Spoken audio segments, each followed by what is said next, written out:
τους ομιλητές της πρώτη-τελευταίας ενότητας. Έχω τη χαρά να κλείσω εγώ το συνέδριο, σαν συντονιστής σε μια τελευταία πολύ ενδιαφέρουσα ενότητα, η οποία αφορά την κυβερνοασφάλεια. I will switch to English because we have also a guest who is connected from Italy. We've been talking in the whole program here about data. So I think it's it's about time to discuss about cybersecurity challenges and how we can safeguard privacy and data in a digital age. So please, I would like to call to join me, Mr. Christos Vidakis, partner from cyber leader Deloitte, Pavlos Kitsanelis, public sector director from Microsoft, Mr. Panos Vassiliadis, CEO of Adacom and Ideal Holdings, Mr. Pylarinos, CEO of Hack the Box. With us, of course, we have Michail Bletsas, who is the governor of National Cybersecurity Authority of Greece, who is virtually connected with us. Hello, Mr. Bletsas. And also Mr. Molinaro from Accenture, security leader of Accenture for Italy, Greece, and Central Europe. So we thank you all for joining us at the last panel of the Greek Economic Summit. So since we are too many here, I will try, actually, I will appreciate if you can provide us, some short answers to the questions that I will ask you. And so I will start, the first question with my friend Michail here, Bletsas. Michail, how do you ensure that cybersecurity regulations remain effective against rapidly evolving threats without hindering innovation or imposing excessive compliance burdens? Well, you try to see their application in practice. You follow what's going on. We voted in the transposition of the European Union directive, but we also left a lot of things to be determined via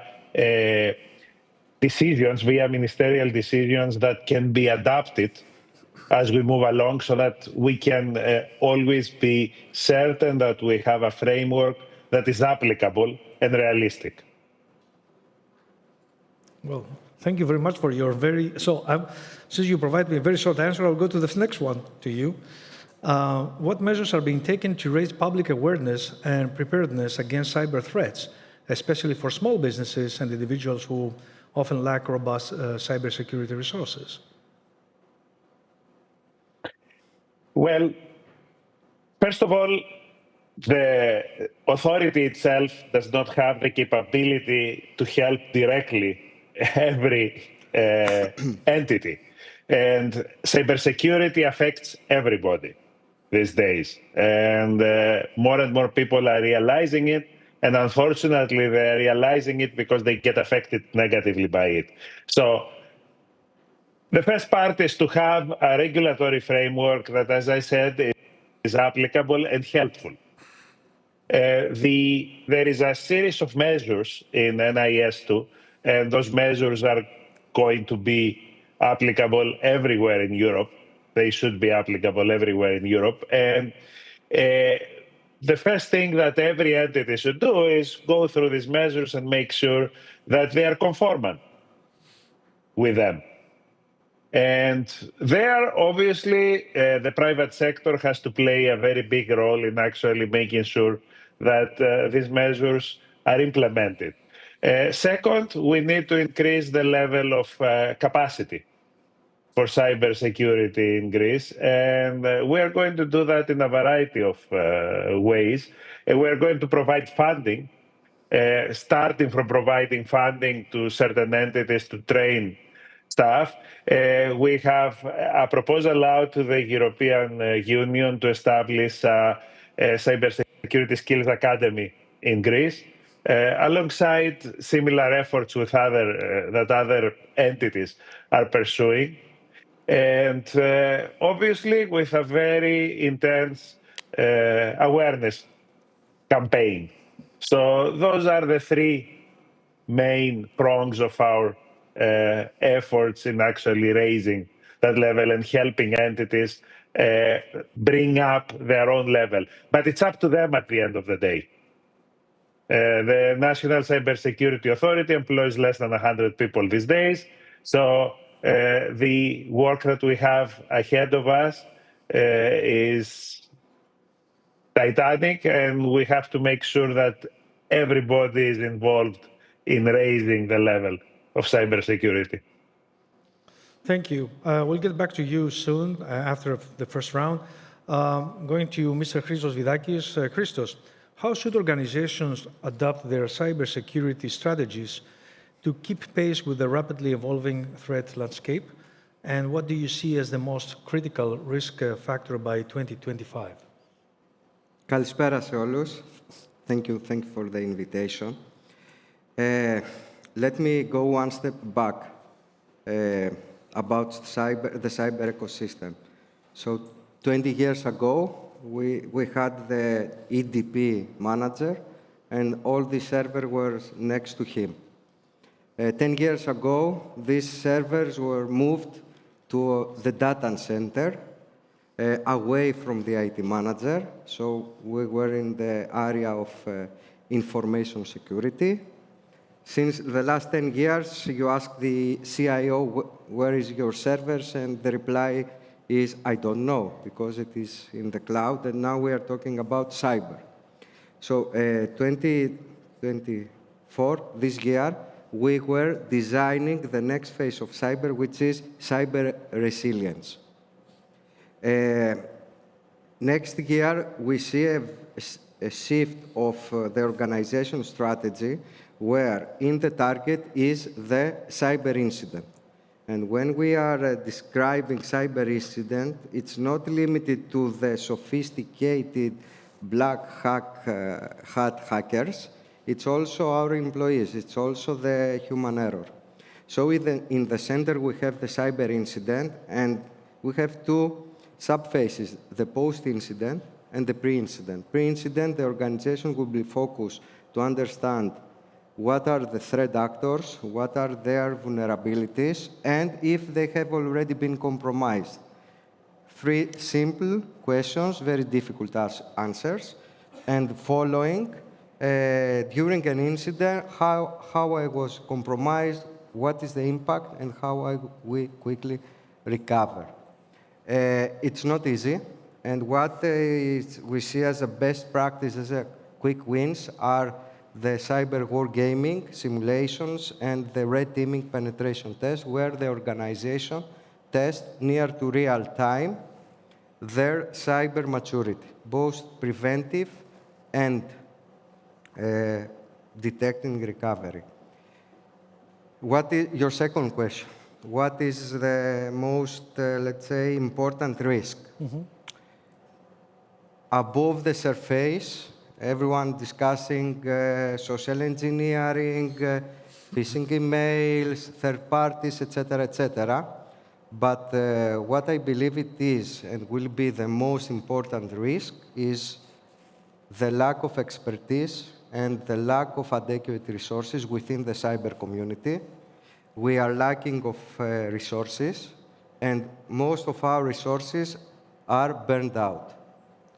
Based on our recent global survey of Deloitte, we noted that almost 90% of the successful cyber incidents were mainly due to a human error. Okay. Okay, that's main education and some procedures, I guess. I'm moving to Mr. Pavlos Kitsanelis. Pavlo, with the rapid advancement of artificial intelligence, quantum computing, and IoT devices, what new vulnerabilities concern you the most? How can businesses and citizens stay one step ahead of these threats? Yeah, first of all, thank you for the invitation. I'm glad to be here. Let me tell you that cyber criminal is the third economy in the world as we speak. First is the US, second is China, and the third, if we consider it as a country, is cyber criminal, with amazing improvement and a kind of, spending like $20 trillion of dollars. Wow. This is about defense and attack, which means this is the total cost of this economy.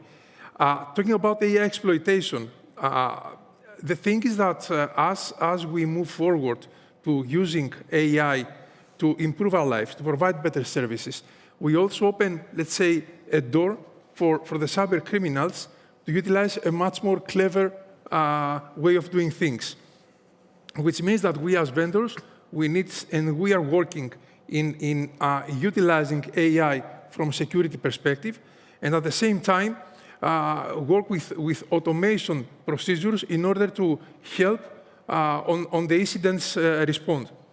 The thing is that when we also include the IoT vulnerabilities, this means that we have a much bigger, let's say, place where bad things can happen.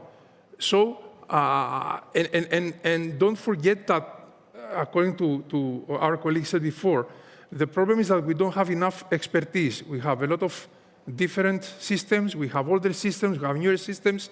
A lot of engineers are missing from the market. We, as Microsoft, have invented an AI solution for security called Security Copilot, which actually comes over and above of existing systems and can very easily detect problems, attacks, and consult the actual SOC users to respond and react. Thank you. Moving to Mr. Vassiliadis from Adacom and Ideal Holdings.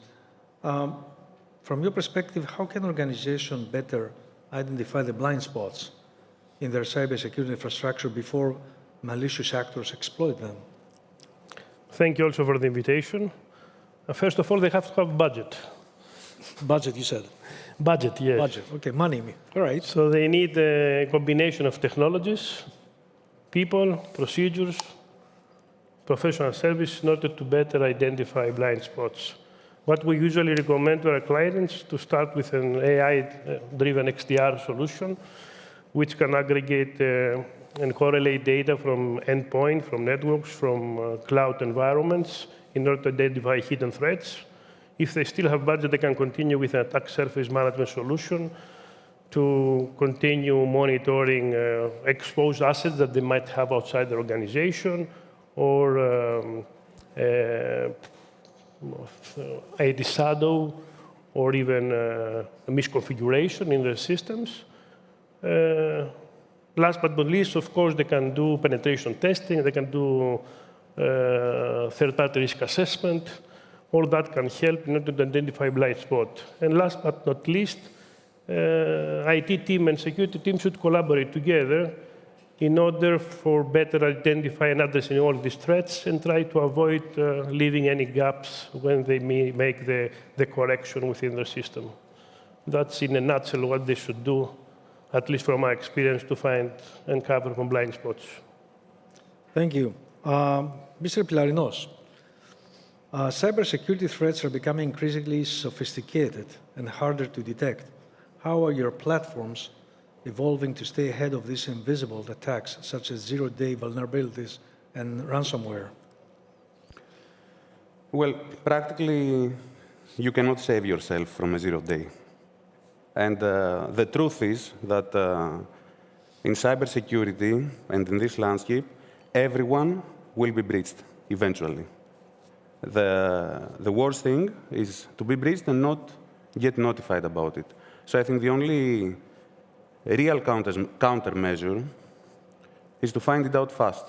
The damage done to your organization can be minimal to none if you find out about a breach in the first 5 minutes. You will never get past it. A zero-day means that the exploit was released now, it's weaponized, nobody knows about it, so it will bypass your security measures effectively. I would also like to add a small comment to the 2 questions before to the AI, that as we use AI to make ourselves more secure, we have to realize that the criminals also use AI to become more efficient. So I think the entire landscape now with AI is changing rapidly. And I would see a dystopic future where we have AI, the good AI versus the bad AI, and us trying to feed more data to our AI so it stays ahead. Thank you. Mr. Molinaro, you're with us, okay? Yes, I am. Yeah, all right. Thank you. Let me ask you a question, because before was mentioned about the, let's say, how the most of the attacks are happening within, our organization, because some people are not, well, they don't pay attention to much or whatever that is. So in a multinational organization, human error and insider threats remain a major risk. How do you balance technological solutions with fostering a culture of cybersecurity awareness and accountability among a geographically distributed workforce like your case or some other multinational as well? Well, first of all, thanks for the invite and good afternoon to everyone. Getting back to your question, let's say the continuous awareness, training, upskilling, and as needed, reskilling are still representing somehow the foundation pillars. Anyway, since cyber threats are evolving at a strong pace, we have to rely on emerging technologies to strengthen the overall cybersecurity posture. It's important to take care of what's happening in terms of frontier technologies. We have Gen AI, we have quantum computing, we have extended reality, robotics, all those tools that are representing something that cybersecurity specialists will have to get familiar with. So just to share a quick example, if we go through the Gen AI and the LLM, cybersecurity has a twofold mission. It has to protect AI in order to allow a responsible and safer use, but on the other side, cybersecurity has to use AI as a tool to be even more effective in applying countermeasures. So in the first case, we have to apply countermeasures at the input, filtering the input before triggering the model, at the output, escaping the output to avoid any anomalies, and during the training to properly address the training era in a responsible way. And on the other side, when we rely on those technologies for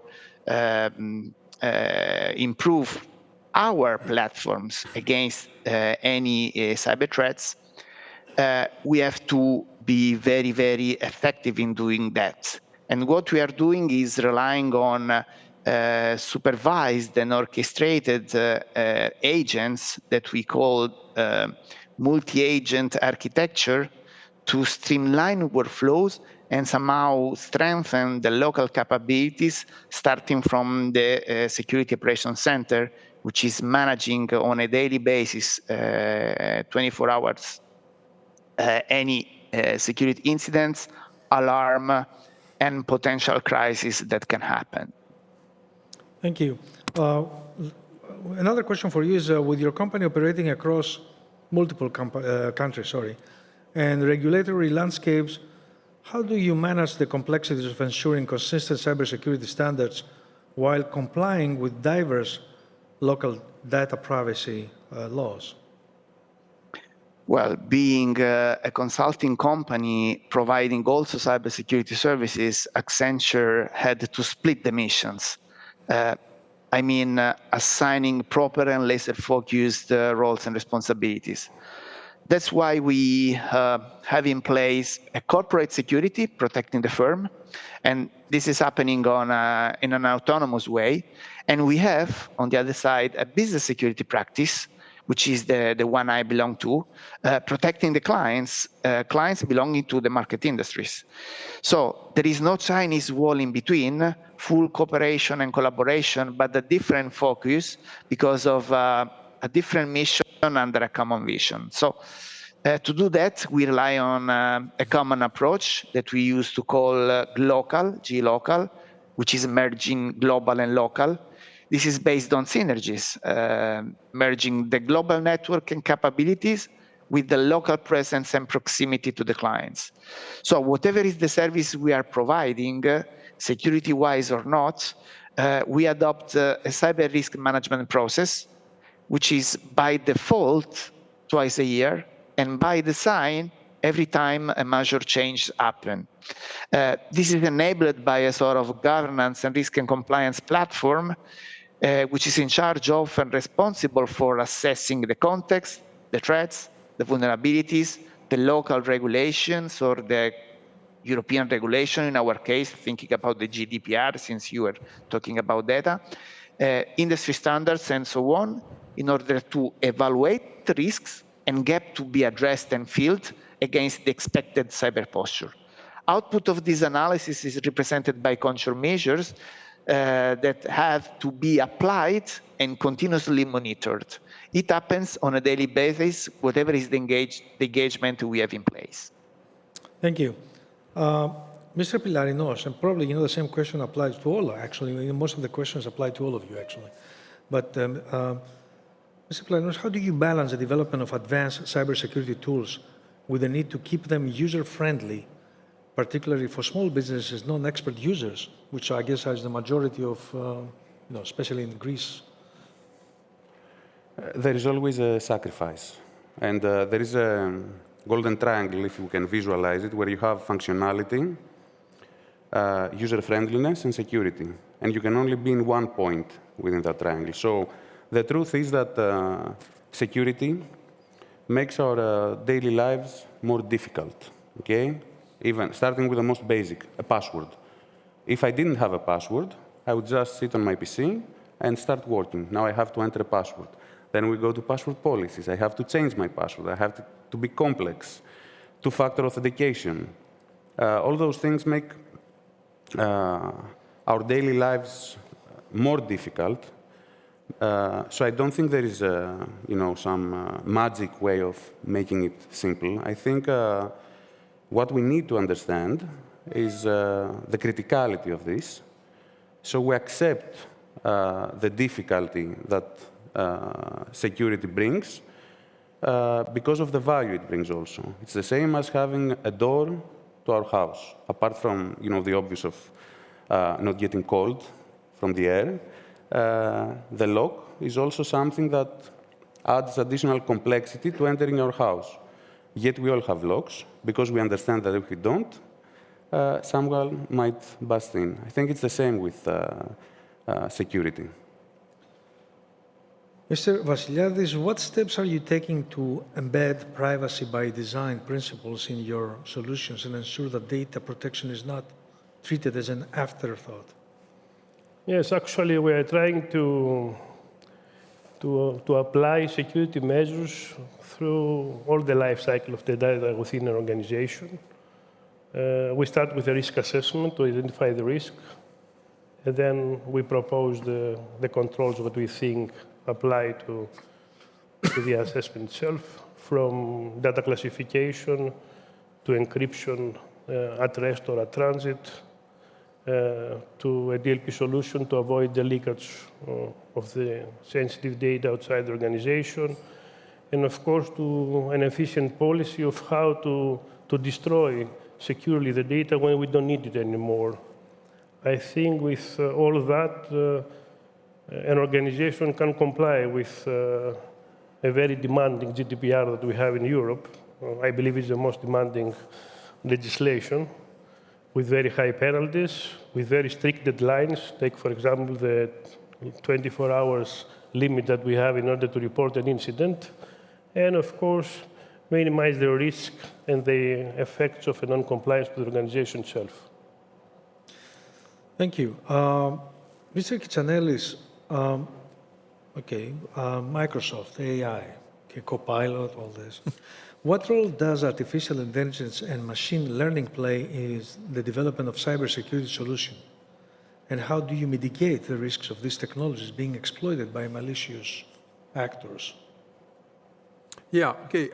So AI and machine learning are pivotal in developing advanced cybersecurity solutions. And in Microsoft, we invest a lot in the last years to go in this direction.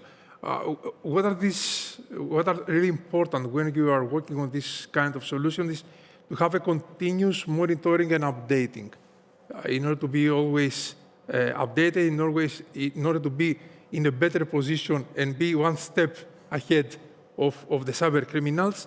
Another thing which is very important is about testing, adversarial testing. Again and again, having a platform that can provide a solution which is based on testing in order to provide always the better results. It's about explainability and transparency. AI systems need to be transparent, and the decision-making process should be explainable. And last but not least, it's about collaboration and knowledge sharing. It's how you work with awareness to your teams, to the customers, to the teams of the customers, in order to have them always updated. And I would like to add also here something which is very, very important. It's about awareness.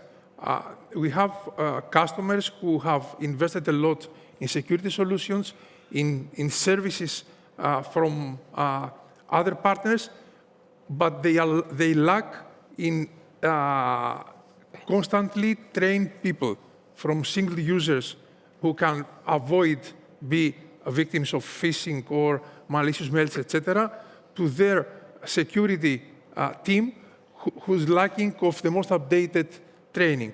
So what we believe is the awareness, training, skilling and upskilling is the only way that we can better protect our customer set, from each citizen to enterprise customers to the governments. Actually, we've been talking about reskilling, upskilling throughout all the summit here. Yeah, absolutely. What's next, with the central theme of the summit. Mr. Vidakis, looking 5 to 10 years ahead, what do you think will be the most significant advancements in cybersecurity technology? Will they be enough to counteract the growing complexity of threats? I will try to be optimistic. Like everybody. And positive. Everybody I will do my best. I will do my best. About the outcome. And please let me elaborate on the previous discussions and points. So, cybercrime, since last year, is the most profitable criminal. It's the ratio of profit and the percentage to get to jail. Yeah, the second one is drugs. Really? Cocaine. First one is cyber criminal. So this will continue in the following years, unfortunately. And as always, the cyber criminals will be one step ahead. We mentioned and we could discuss about artificial intelligence. It will be the same case. So we used to know antivirus.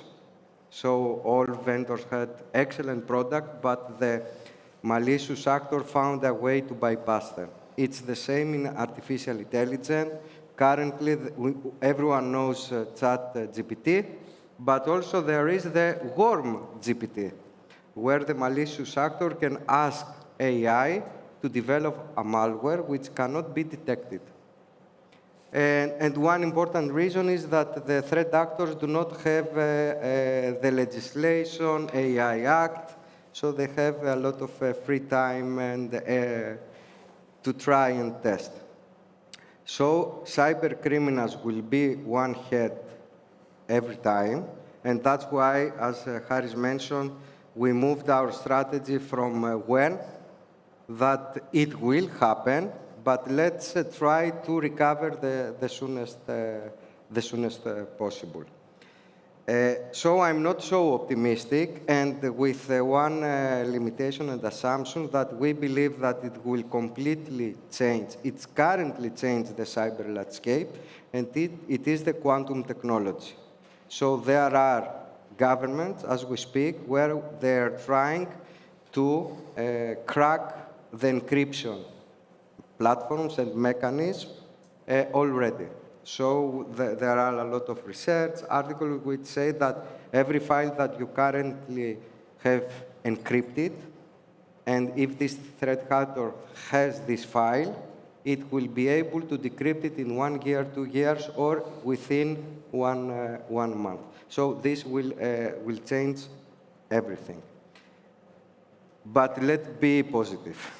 No. Let's be positive. So, and this is today's discussions are a great example. Today I heard in all panels AI, and the second one was cyber privacy. So we see a lot of awareness.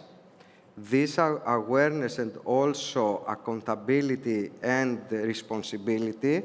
Currently, there are specific laws like NIS2, where the board, the CEO, has legal obligations to be compliant with NIS2. And of course, like GDPR, there are the relevant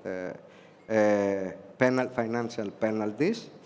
But the most important, and I am very, very positive, it's not the current cybersecurity community. It's not us, it's not the technology, it's the next generation. The next generation, okay, it's evident that they do not care about their privacy. They post everything. But based also on discussion, lessons in university, in Greece and abroad, I believe that the next generation, my kids, are more aware about the cyber threats and risks compared to my wife. So I'm very, very positive that in the next year, technology will be an accelerator, 100%, and there will be significant investment in training. Currently, the cyber community has just have a car license, and we are asking them to drive a supercar. So awareness, new technologies, and there will be a shift in the mentality of the organizations, meaning that currently a cyber incident is very similar to a very, let's say, disease like cancer. So we are not willing to share information. We're afraid. In the next year, the incident will be a commodity, like a few.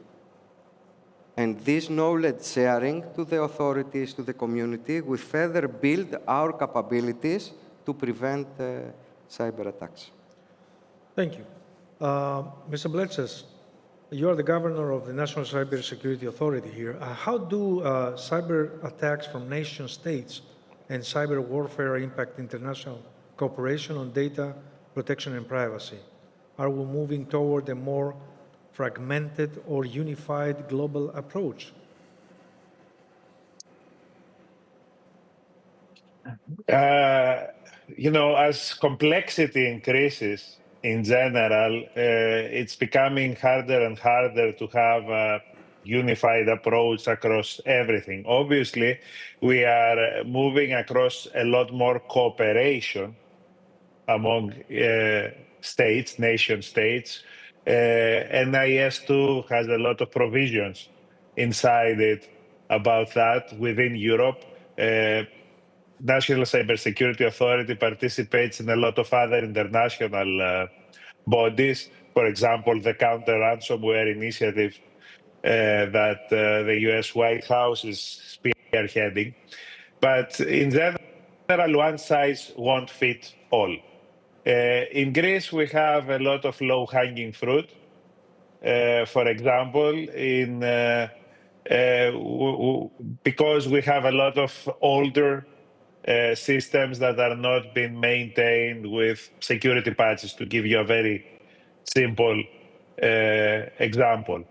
Other nations are worried about other things. We signed together with the German BSI, for example, a declaration to move faster when it comes to post-quantum cryptography. I don't think that this is something that should concern us greatly today, but sometimes you have sudden developments in the area in scientific. Something happens in science, and instead of evolution, you have a revolution, and that's what we are afraid of when it comes to quantum cryptography. With the current path, it's not going to become a problem for quite some time. However, you never know. There is tons of money going into it, and there are big nations that are already collecting encrypted data that goes through their networks,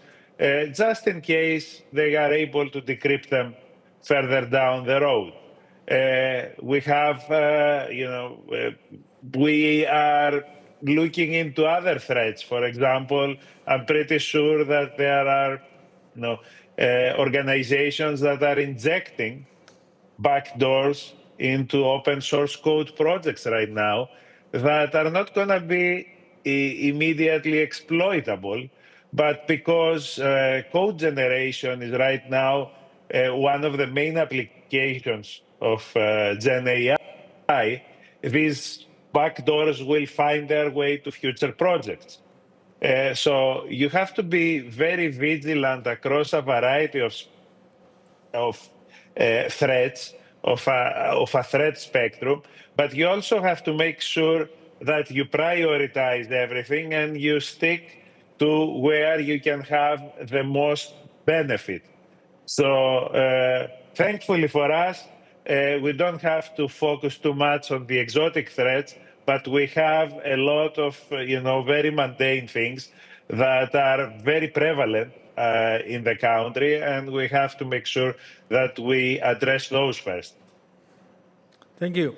Last question for you is, and of course, by the way, anyone can step in, maybe want to comment on something or add something here. Cybersecurity breaches disproportionately affect vulnerable populations. How can we ensure that data protection frameworks and cybersecurity solutions are inclusive and equitable?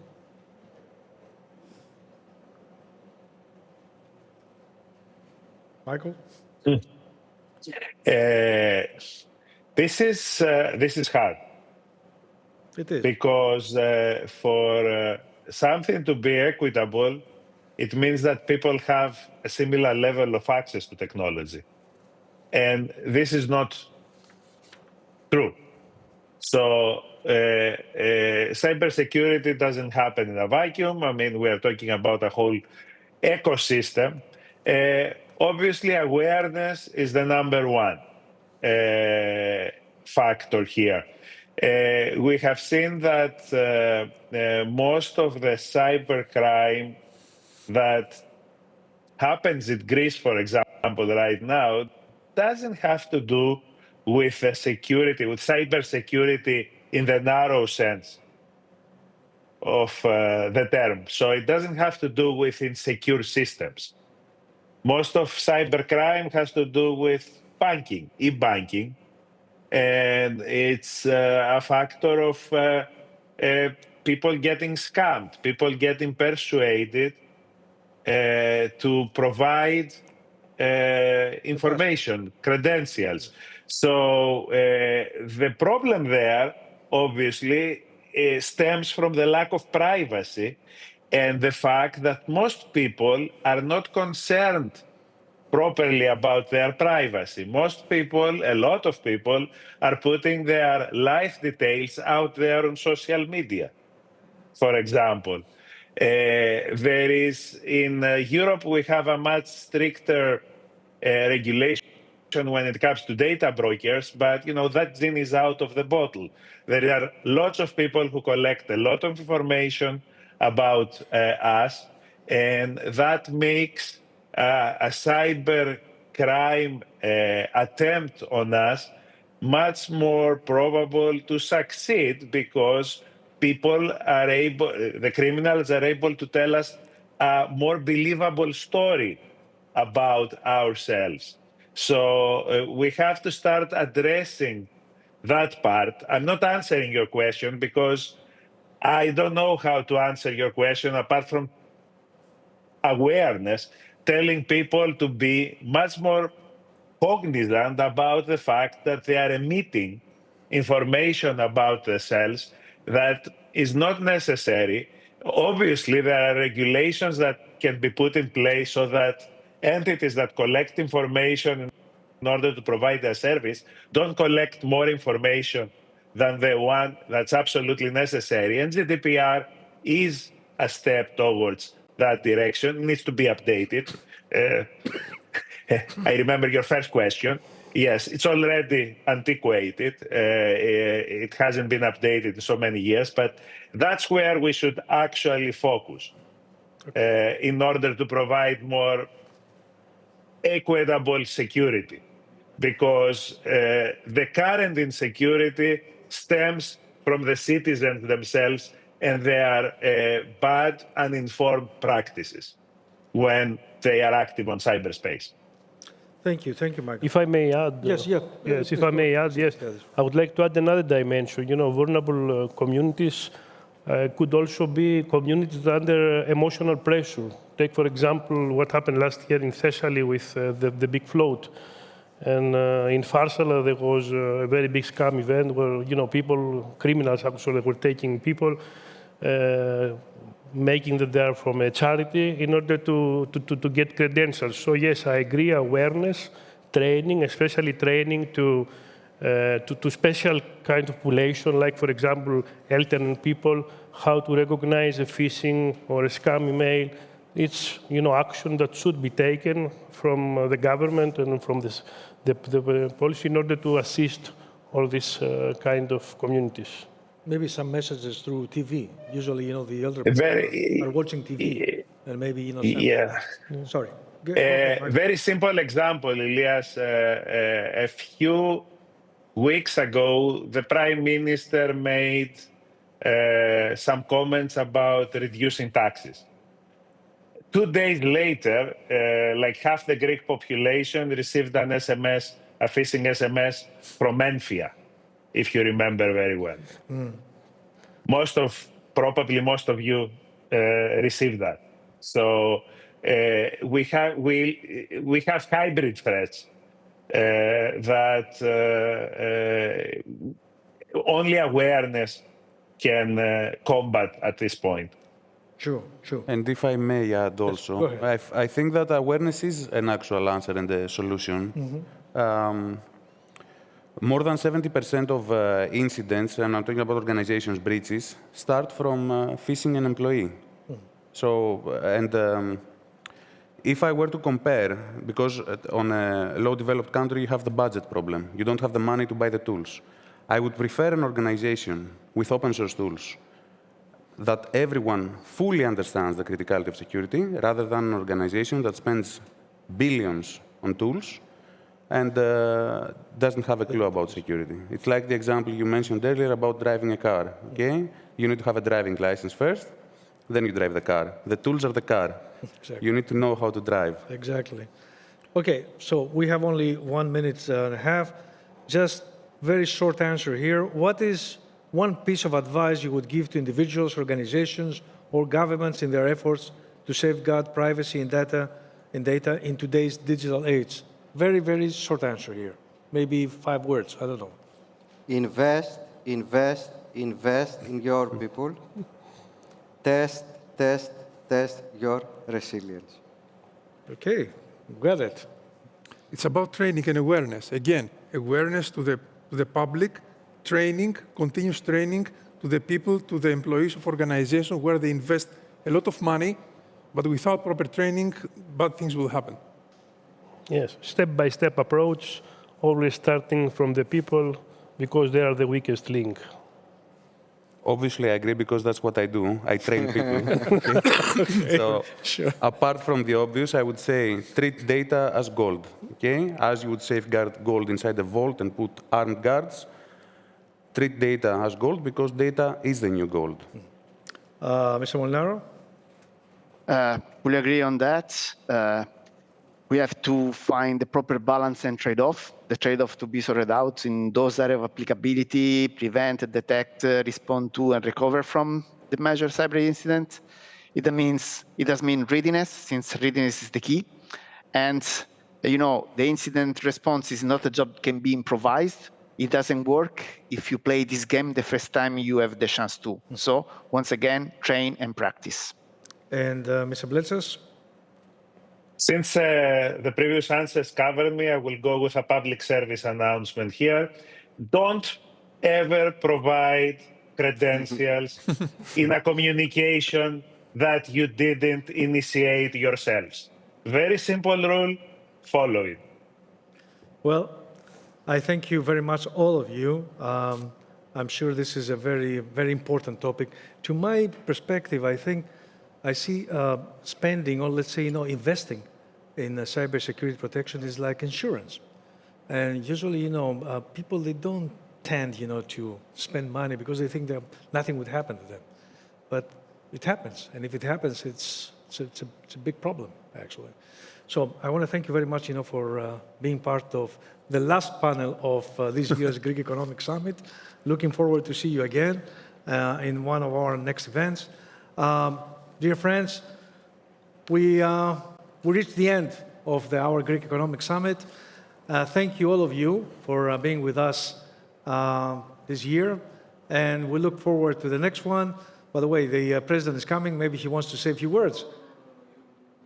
Oh, okay. So we're looking forward to see you again. Thank you. And by the way, let me tell you that all the videos from the 2 days of the summit will be uploaded. So if you want to see, and if you want to see some of the, let's say, of the panels, go visit our website and you'll have them there, okay? So thank you very much, all of you. Bye-bye. Thank you.